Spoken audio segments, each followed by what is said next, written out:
사실 오늘 가장 큰 뉴스는 리비아의 트리폴리가 지금 반군한테 4.13 함락이 됐습니다.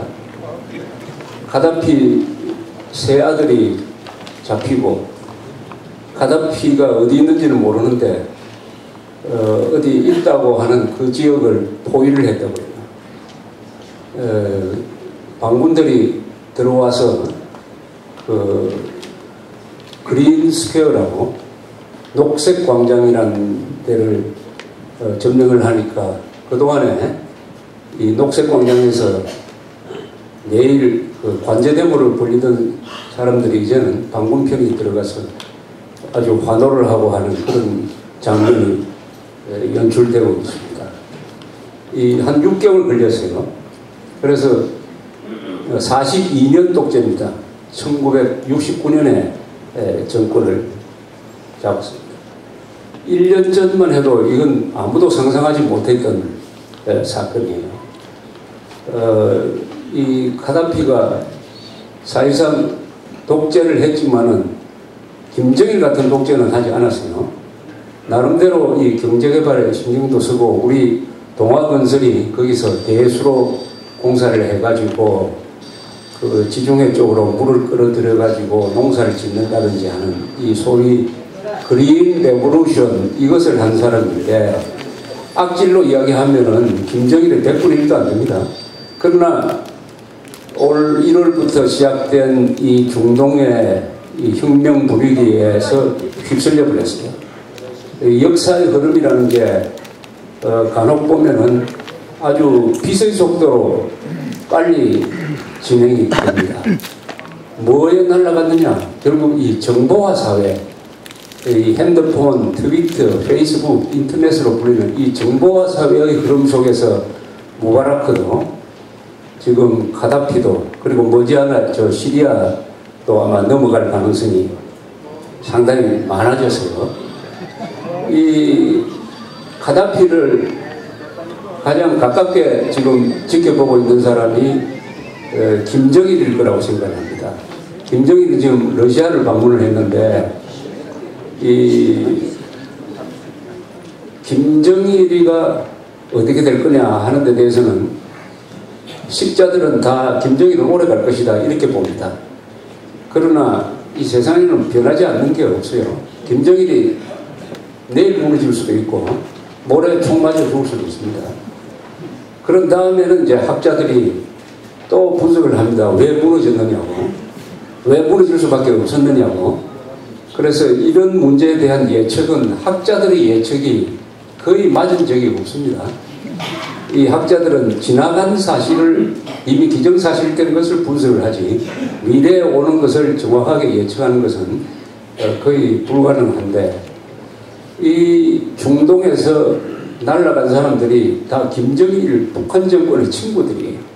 이집트의 무바라크, 가다피, 이 아사드 이 사람들 다 김정일 정권하고 친했고 북한이 무기를 파는데 아주 중요한 그 고객들이었습니다. 이 세 군데가 저렇게 되면 마지막 남은 중동의 북한 친북 국가는 이란밖에 없어요. 이란. 이것도 결국은 북한의 굉장한 압력으로 됩니다. 즉 돈줄이 그만큼 끊어지는 거죠. 우리가 이명박 정부 들어서서 확실히 지금 하나 하고 있는 거는 북한의 돈줄을 끊고 있어요. 북한의 돈줄을 끊는 거는 상당히 효과를 보고 있다 이렇게 판단이 됩니다. 드디어 미국 그리고 유럽 국가가 이 시리아 아사드 정권에 대해서 선언을 했습니다. 물러나라라고 딱 못을 박았어요. 그것을 행동으로 보여주기 위해서 경제 제재를 하고 있습니다. 시리아는 최근에 이걸 한 10년 전에 이 석유가 발굴이 됐습니다. 그래서 석유 수출을 하고 있습니다. 그런데 석유도 시리아 석유는 금수 조치를 한다든지 또는 시리아가 최근 한 4, 5개월 동안에 시위를 진압을 하면서 약 2,000명을 죽였습니다. 2,000명. 이것을 반인류 범죄라고 규정을 해가지고 유엔 안보리가 아사드를 국제형사재판소에 고발할 가능성이 있습니다. 다만 지금 러시아가 적극적으로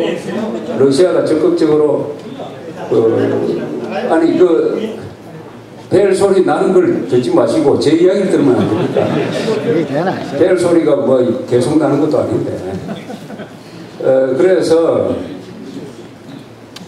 이 세계에서 장기 독재한 순으로 지금 무너지고 있어요. 장기 독재.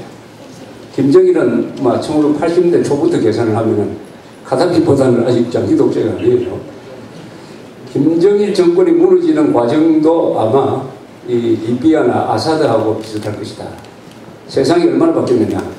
아사드의 아버지는 1982년에 하마른 도시에서 반란이 났을 때 그 도시를 봉쇄하고 폭격을 해가 2만 명에서 약 3만 명을 죽였습니다. 이 사실이 당시에 보도가 안 됐어요. 보도가 한참 있다가 뭐 조금씩 나오고 했습니다. 왜냐? 그때는 CNN도 없었고, CNN은 있긴 있었지만은 지금처럼 그렇게 위성방송으로 날리지 못했고, 그 다음에 특히 핸드폰이 없었으니까.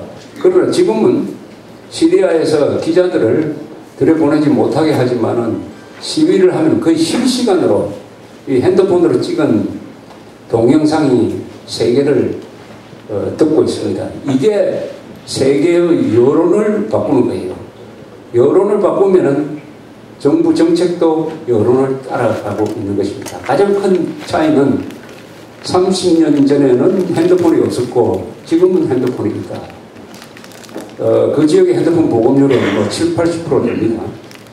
북한은 어떠냐 하면 핸드폰이 조금 늘었어요. 그러나 매우 빠른 속도로 늘고 있습니다. 작년만 해도 30만 대라고 그랬는데 벌써 한 50만 대 되더라고요. 북한에서 소요 사태가 나면은 이제는 전 세계적으로 알려지게 될 것입니다. 알려진다는 것은 중요합니다. 아무리 큰 사건이라도 알려지지 않으면은 그건 없는 거예요. 존재하지 않는 것입니다. 그러나 이게 알려지기 시작하면은 역사를 바꾸는 것이다. 특히 김정일이가 죽었고 김정은이 시절에 이런 일이 일어난다면은 김정은이는 아마도 김정일이처럼 사람을 무지막지하게 죽이지는 못할 것이다. 지금 이 아들 아사드가 죽인 게 2,000명입니다. 아버지는 그 10배를 죽였어요. 10배를 죽여도 무사한데 아들은 10분의 1을 죽여도 지금 무사하지 못해요. 왜냐? 알려지기 때문에. 그래서 지금 이 아들은 상당히 억울하게 생각할 겁니다. 우리 아버지는 10배를 죽여도 괜찮았는데 나는 10분의 1을 죽였는데도 이렇게 욕을 먹고 있다고 이렇게 생각할지 모르겠습니다.